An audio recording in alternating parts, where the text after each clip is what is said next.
Hi everyone, it is Jodie from Opening the Door on Private Practice and the Psychosynthesis Centre. And it's been Earth Day over the last 24 hours and over the next few hours still as the rest of the world catches up. So I actually wrote a blog on the best climate change documentaries on the planet, and I've aimed this at therapists because I am noticing more and more people coming to therapy with climate anxiety. And so first I'll tell you a little bit about Earth Day. So it's a global annual event and it's aimed at educating us about the threats to our planet, encouraging us to appreciate everything that the Earth offers, and prompting us to discuss and take action around environmental causes. So about midway through the pandemic, I had my own awakening to nature, I guess you could call it. And I was really catapulted into an existential crisis and dark night of the soul. And what that means is that it really felt like my life as I knew it had lost meaning, value, and purpose. And what I found myself doing was I turned to nature as a source of nourishment and healing. And we had all those big Sydney lockdowns, and it was basically the only place we could go anyway because everywhere else was shut. But I have a beautiful nature area near me, and so I spent a lot of time going down there. And what I actually did was I just went and sat in the dark woods with my dark night of the soul and really grappled with my sense of identity and the way that I'd been living my life. I took a sabbatical from clients as a matter of self-care. And also I was homeschooling, so it was very tricky doing both at the same time. I find therapists often feel a lot of shame around issues like this. I know I certainly did.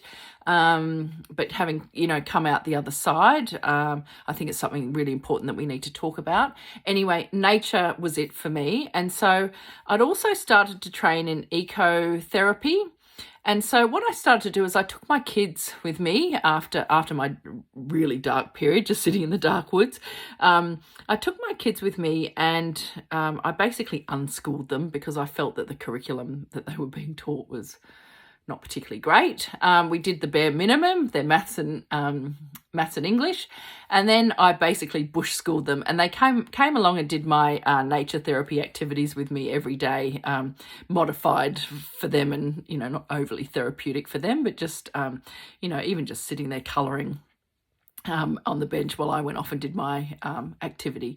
So they now describe me, when we meet, people say, Mum's turned into a tree hugger, which is kind of true.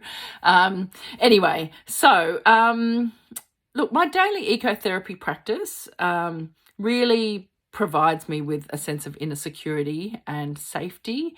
And but the more I got into that and doing that, the more awake I became to climate change and eco-anxiety. And so I'm noticing a lot of articles over the last couple of weeks around our clients coming with eco-anxiety.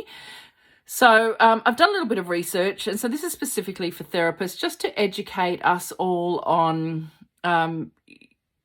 becoming aware of these issues for when our clients bring them. And the younger our clients come, the more anxiety they're going to have around this, because obviously they have a lot more time left on the planet than we do. So I've actually got a blog for this, but I might read a little bit out. So I'm reading off my other screen here. So eco-anxiety is the fear of... in eco-anxiety, fear of environmental doom weighs on young people. The health editor Andrew Gregory writes that increasing levels of eco-anxiety, which is the chronic fear of environmental doom, is likely to be underestimated and has long-term damaging effects.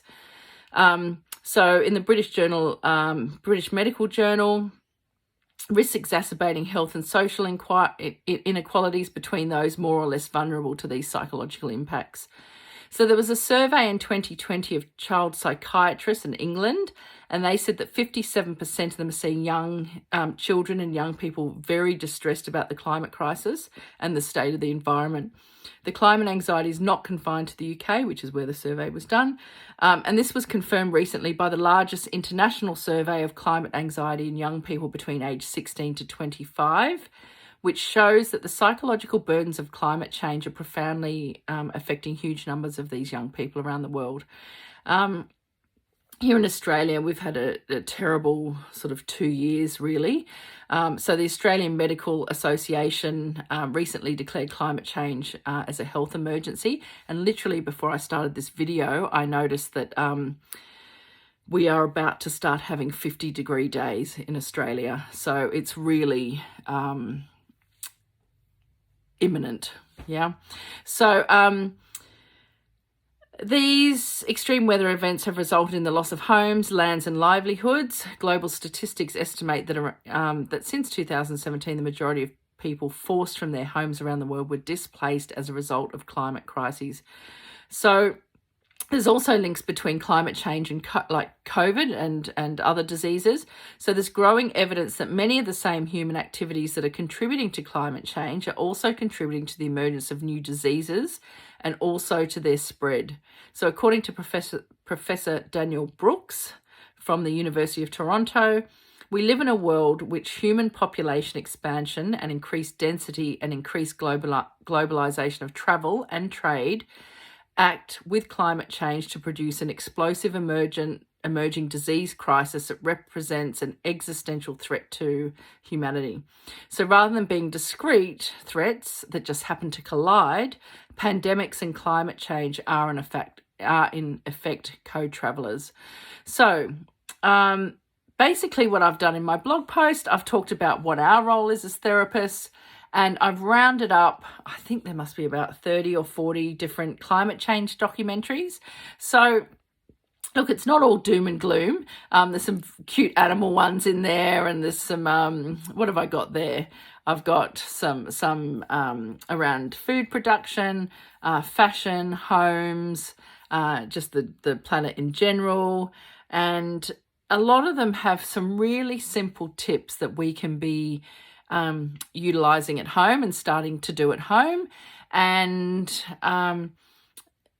and also helping our clients with, so that they don't feel this impending sense of doom, which I think is there and we have to work with, but we can also help them to take the small steps and control the things that they can control and do the things that they can do to contribute. And some of these things are very, very simple and can make a massive difference. So I'm going to put the link to the article in the comments, and I hope this is going to be useful for therapists.